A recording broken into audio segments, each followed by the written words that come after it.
Dictation start. महोदय, हमारे यहाँ अशांति क्यों होती रहती है? इसलिए नहीं कि पुलिस वालों की संख्या बहुत कम है। अशांति इसलिए होती रहती है कि समाज में ऊंच नीच है और लोग अनुभव करते हैं कि उन्हें न्याय नहीं मिल रहा है। कानून और व्यवस्था की समस्या केवल भारत में ही नहीं है। मैं आपसे अमेरिका की ओर देखने को कहूँगी। मैं कहूँगी कि आप अन्य अनेक विकसित देशों की ओर निगाह डालें, जहाँ न पैसे की कमी है, न रोजगार की, न दुनिया के सुख साधनों की। मैं आपको विश्वास दिला सकती हूँ कि एक अकेली स्त्री जितने सुरक्षित भाव से कोलकाता या दिल्ली की सड़कों से गुजर जाती है, उतनी ही उन देशों के अनेक शहरों से नहीं गुजर सकती। गुजरात को क्या सहायता दी गई?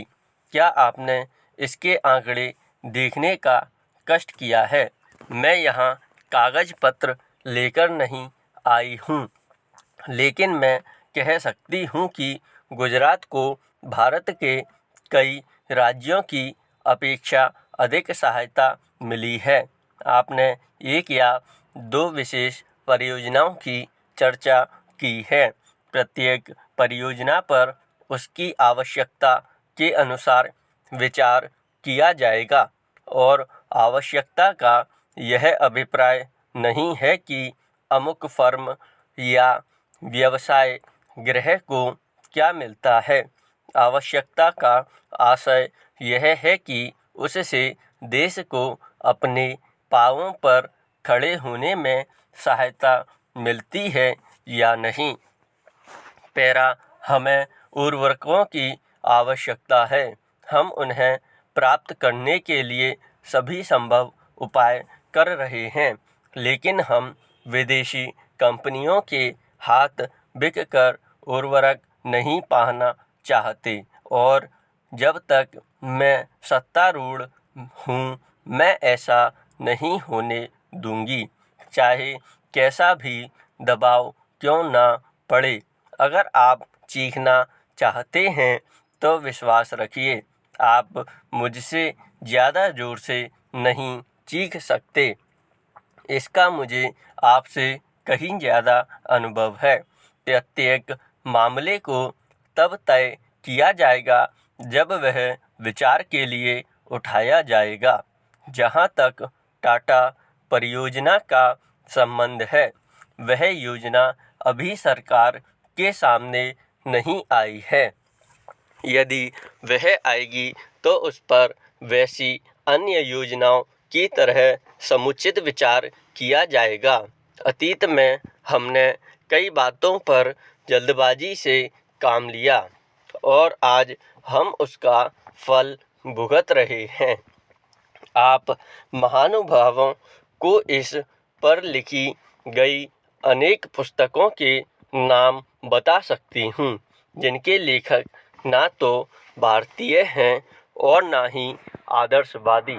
पैरा, महोदय, प्रत्येक कदम फूंक फूंक कर रखना होता है और हो सकता है कि हम कुछ वर्ष गंवा दें, लेकिन स्वतंत्रता गंवाने की अपेक्षा वह अच्छा होगा।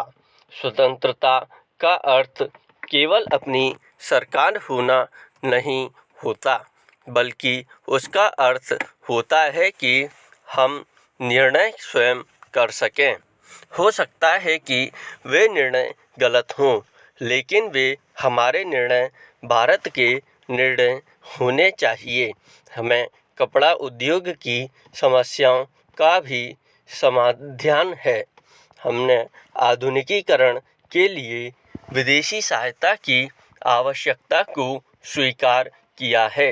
योजना आयोग ने कपड़ा उद्योग के लिए एक कार्यकारी दल नियुक्त किया था, जिसने इसकी समस्याओं पर विचार किया। सिद्धांत रूप में यह निर्णय किया गया कि वित्तीय अभिकरणों के द्वारा धन उपलब्ध कराया जाए। हम अब वित्तीय संस्थाओं से बातचीत कर रहे हैं कि इन उद्देश्यों के लिए उधार की शर्तें कैसे उदार बनाई जा सकती हैं। पैरा, आपने बंगलुरु की घटनाओं और बंबई में लिए गए हमारे कुछ निर्णयों की भी चर्चा की है।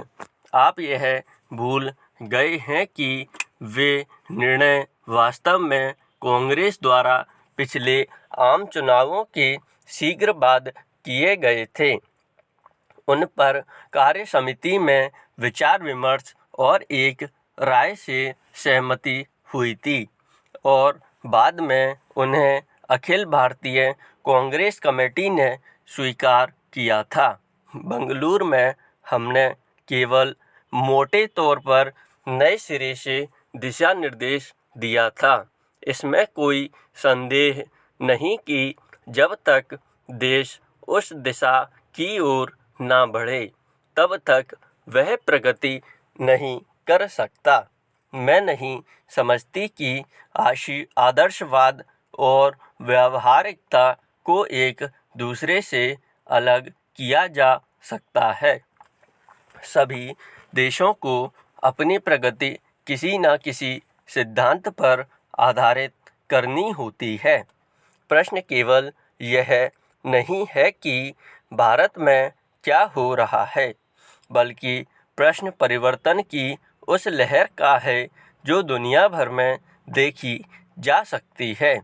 यहाँ अनुशासन और धैर्य के अभाव के बारे में काफ़ी कुछ कहा गया है। मैं समझती हूँ कि इन शब्दों का प्रयोग करने से पहले आपको इनका अर्थ ठीक से समझ लेना चाहिए। आप शायद इसे अनुशासन कहेंगे कि इंग्लैंड में लोगों से बेगार ली जाती थी और उनसे दुर्व्यवहार किया जाता था, या छोटे छोटे बच्चे अंधेरी खानों में काम करने के लिए जाते थे और अंधे होकर बाहर निकलते थे। जब वे इन सबके प्रति विद्रोह करते थे तो आप शायद उसे अनुशासनहीनता कहेंगे। पूर्णविराम, स्टॉप।